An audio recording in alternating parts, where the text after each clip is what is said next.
Hello, everyone. I'm Rick Woodham with Taggett, and welcome to another edition of our Digital Game Changer series. Today, we have a really interesting guest with us from Ghana. His name is Bill Yaboa Kyeremeh, and I hope I pronounced that properly, Bill. A bit of a mouthful for me. So Bill is the General Manager of Technology, Delivery, and Innovations at Consolidated Bank in Ghana.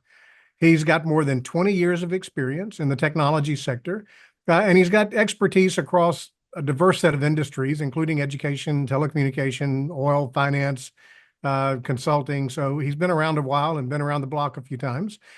He's very highly skilled when it comes to project management, digital transformation, strategy, and he's a certified payments expert. So a lot of knowledge running around in that head of his. He's been in previous roles working with Citibank in Singapore, eProcess International, which is part of the EcoBank Group, and the Fidelity Bank Ghana Limited Group. So, Bill, appreciate the time today and welcome to the Digital Game Changer series. Thank you, Rick. Glad to be here. So I'm looking forward to the day I'm able to meet you in person in Ghana. That's a place I've not been, but a place I would like to go. So it's definitely on my bucket list for sure. So you'll be glad to know, Bill, I only have about 42 questions for you, so we should be able to get through these pretty quickly. Maybe we'll start with just the first few. How about that? Yep, that'll be great. So why don't we start with talking a little bit about alignment with regulatory framework. So in your role and in your experience, how are banks sort of ensuring that the digital transformation journeys they undertake really align with the regulatory frameworks in the countries where they do business? Okay, thanks for the question. And I'll specifically delve into how we operate in Ghana. In Ghana, we have a fintech office at our regulator, which is the Central Bank of Ghana. And to ensure that your strategy aligns with what the regulator expects of you as an institution, we typically carry them along. So when I say we carry them along, what we do is that we put together a proposal, present it to the fintech office, and then they assign an officer who will work with us along the way to ensure that everything ticks the box. Talking about information security management framework that you are put in place in line with your strategy. You talk about the data privacy policies that you have, because data is key. Most often, the regulator would want to see where the data residency of that particular solution or your strategy that you are putting across. Because if your data is not residing in a location where you have control over, trust me, it's going to be a big hurdle for you. So we work very closely with the regulator. And then also we look at access to the data, because it's key that if the regulator comes in, or if you as the institution, you need your data, you don't get into roadblocks, as well as regularly indicating in your strategy how you do your regular audits on your data. So it's around your regulatory compliance, carrying your regulator along. And in our case, we are very lucky, one of the very few across Africa that we have a fintech office actually dedicated for innovation. And that's been very, very helpful in the last few years that I've been around. Yeah. So with the introduction of the fintech office as part of the regulatory environment, I'm assuming that means the banks are probably seeing a bit more engagement by the regulators, especially when it comes to digital solutions the bank offers today. Would that Yes. be accurate? Yes, that's very accurate. A lot more engagement because, and the regulator has even gone as far as creating a sandbox environment for the banks. So when you have a solution and you go in there, you can play around in the sandbox, ensure that everything is in order before you get a final approval to actually go out. And during this period, the regulator is actively part of the delivery of that particular solution. And from where I sit, we've done a few solutions working together with the regulator, and it has been a marvelous work that we've done with the regulator. So it's hard to talk about regulatory compliance and also not extend that conversation into sort of the world of data privacy. So I remember it hasn't been too many years back as open banking was really becoming more of a mainstream sort of topic. there's been a lot of discussion over the last many years, especially with not just regulators, but politicians and all kind of folks, right? About the role data privacy needs to take when it comes to delivering digital capabilities to customers. So what role do you think that plays in shaping the trust that your customers give the bank today? Okay. As you mentioned, trust is key in any relationship, and in the financial sector, we are no different. So customers always believe that the information that they share with their banks are secured and will not be tampered with without their permission. So what we do most of the time is that we ensure that the customer is aware of the data that we are taking from them, the data usage, the use policy. So the customer also agrees to the data that we are collecting, and minimization. We don't take what we don't need, basically. We take what we need, and the customer is aware, and the customer has the opportunity to opt out of any data collection that we are taking from them. So it builds that trust. Once they know that we are transparent with them, we are telling them that we need this information so that we can take you through a process. If it comes to credit scoring, that is why we need this information. Other than that, any other use of the data, we will let you know. And you have the right to opt out. So that is how we've been able to secure the customer trust. Yeah. So I think maybe related to that is also a customer's awareness of the bank actually using that data for something meaningful. And what I mean by that is, not just using it to do a cold call for something that has no relevance to the customer at all. So I think part of what customers are always looking for is happy to share data with you if it means you can give me a better experience, as an example, or the bank can be more specialized in how you talk to me or deal with me or interact with me. So I'm assuming you're finding the same things in Ghana as well. Yes, with the data that we collect, we are able to do segmentation. We are able to segment our customer base based on the information that we've collected. And then, like you said, cold calls are not encouraged at all, because often, we being customers ourselves, you get upset when you get irregular, unsolicited calls at times. So cold calls are very, very minimized. And like you mentioned, transparency is key. Basically, we let the customers understand why their data is being collected. And the meaningful data that we collect, they see the impact. Because when it comes to credit scoring, as I said, lending, digital lending space, once we have your data and we manage the data well, we are able to extend credit to you, and pre-approved credit is one of the things that we do based on the data we've collected. I'm a bit of an older guy and been around a while, and I have told bankers over the years on multiple occasions that banks are one of the few entities that know so much about their customers and do so little with what they know. And I think digital, certainly the emergence of digital adoption by consumers, 10 years back, as we've seen that progress, that is changing a bit, because bankers are actually realizing what a gold mine they're sitting on when it comes to what they know about their customers. But it's interesting to see what role this is playing as we go forward. And that sort of leads me into my next question for you, because I think they're a little bit related. And that is around the question around emerging technologies and in terms of banks staying competitive in the digital landscape. And I think part of my question isn't so much about banks staying competitive with other banks, although that's an element to it.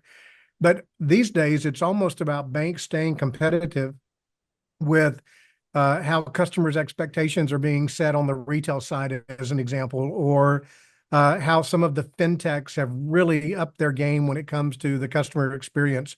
So I guess my question for you is, from an emerging technology perspective, or even mature technologies, how do you think how should banks be prioritizing that to really help them stay competitive? Okay. Well, in the industry, what we've seen over the last few years is banks are moving away from competition to collaboration. You mentioned fintechs. Several years ago, people were afraid that fintechs were coming in to eat our cheese. But with time, people have come to a realization that fintechs are here to stay. And it's better to collaborate with them than to compete, because we play in different spaces, but collaboration allows us to do more.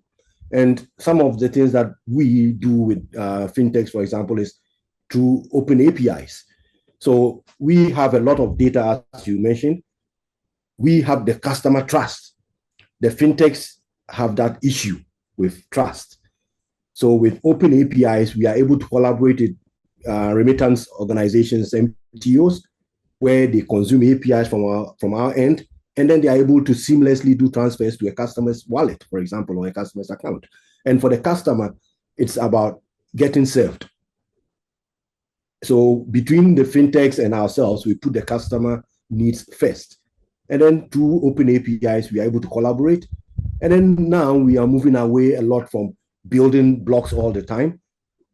Going into payment as a service is also another way that emerging technologies are helping us to do payment as a service, so that we are nimble, we are agile in meeting the customer needs. And as you know, cloud computing is also catching up in our parts of the world. We are gradually working with our regulators to start moving into cloud, because it allows us to do more than what we would typically have done if we focus on on-prem. And that is where the regulator comes in. When you carry them along and they see that all the boxes are ticked in terms of redundancy, data residency, high availability, all those things, you are able to do it. And then, of course, the buzzword around the place is AI. We are gradually incorporating AI into a lot of the things that we do.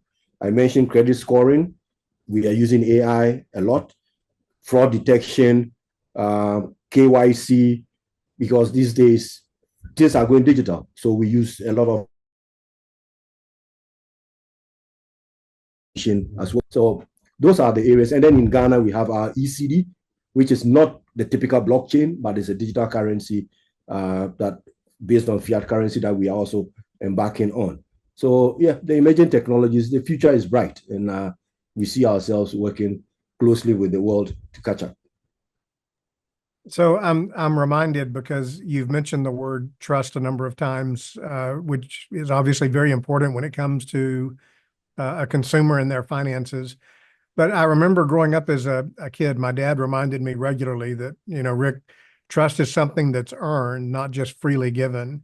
And banks are probably one of the few exceptions to that rule, because inherently people tend to trust a traditional bank, especially if they've never been given a reason not to, right? And so I think the statement you made is very correct, in that banks have a bit of an advantage from a perception perspective, because people understand that, banks will spend $1 to find $100 mistake just because they know that people have put their trust in them. So when it comes to emerging technologies, as consumers really start to take advantage of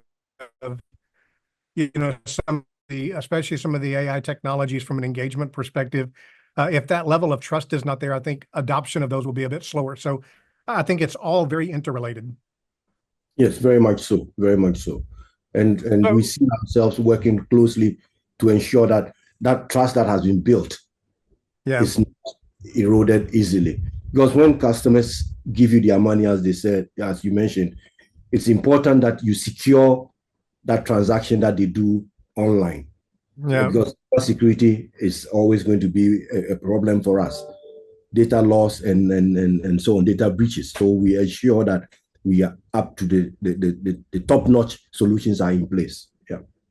So you were talking a little bit about adoption of some of the emerging technologies.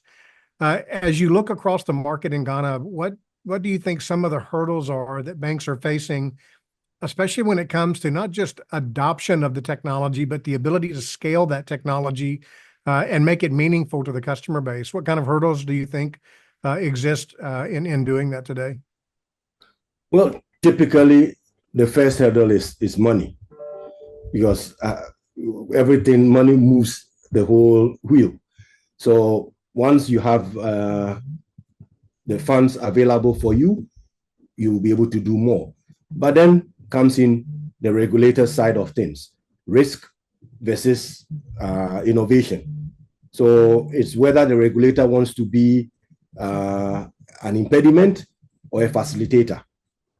So once, like I said, you get your regulator on board and they become an enabler rather than a disruptor, then you are able to forge ahead. And then, of course, the market. In our market, we have a lot of financially non-inclusive sector. So we work in that area as well to ensure that they understand the products that we are churning out. Because if you churn out the best products, but your consumers do not understand, so consumer adoption is also key. So education of the customers to understand why we are going digital in some cases is also key. So the hurdles I would say is financial, the investment needed, then of course your regulatory side of things, and cybersecurity threats are also key. It's funny how budgeting and money is always at the core of some of those hurdles, isn't it? Oh, yes. Because you can come up with the wow idea, you go to your board and you realize that money is always insatiable. It's chasing many things. So making your case is always not easy. Yeah. I remember it hasn't been all that many years ago, long enough, but I remember talking to a CIO about a particular issue he was having from an architecture perspective. And he said, Rick, the problem is, how do I go to the board and say, listen, I need to spend $5 million and it's going to take me about 12 months. And when I finish, everything will still work the way it works, just better. So you won't really see anything different. But trying to make a real business case around implementing new technologies, especially if it's hard to really see the outcome of that, is challenging on the best of days. So yeah, right there with you on that. Yeah. It's similar to trying to convince people that you have to do cloud. There's always this notion about if you do cloud, though it's less expensive, but it can be expensive to some extent. But the benefits of doing cloud far outweighs the fears that people have. Yeah. It's always a challenge. Yeah. Well, cloud's a whole nother discussion we can pick up at some point, but there are emerging, I'll use the term use cases for a lack of a better word, of banks who are finding out that there actually needs to be an optimal blend between the traditional on-premise and cloud-based services, because just wholeheartedly moving your entire ecosystem to the cloud may or may not generate the benefits that you might think initially. So it does take a bit of work and planning, but I'll save that for a different day for sure. So Bill, I'll tell you what, why don't we sort of end the podcast with you looking into your gigantic Ghana crystal ball. And I would ask you what you think some of the technology trends are for the next 5 years, but frankly, in our space, 5 years is almost an eternity. So if you look over the next 2 or 3 years, what do you think some of the key trends in technology need to be popping up on radars of your peers and banks in Ghana for them to really move forward in their digital transformation? Well, we should be looking at improving on our KYC. So more enhancements in the artificial intelligence area to beef up the KYC challenge, because it's across the industry. So adoption of more sophisticated generative AI solutions that will beef up the KYC side of things. And then gradually Internet of Things, wearables, for example, will be something that some of the banks, the leading banks, will be looking into, as well as contactless payments. And then the digital currency experiment, or should I say the POC, has gotten to the level where we are ready for adoption. So in the coming years, I see us moving more into the digital space, big bank, adopting IoT, more contactless payments, and then AI for fraud detection, security solutions, and so on. So yeah, the future looks bright. Well, there's certainly no shortage of technology options to choose from. That's for sure. And, again, being the old guy running around digital these days, I can tell you, the changes that we've seen even just in the last 5 years have been considerably more than I had imagined. So we only tend to accelerate how technology is maturing in these markets. So yeah, I agree with you. the future does look pretty good. Thank you. Yeah. So, Bill, very great to meet you today. I hope I didn't mispronounce your name too terribly wrong. No. You're And spot wish on. the best for you and the bank in Ghana for sure. Thank you, Rick. It was a pleasure All being right. here with Thank you, Bill. Yep, very much.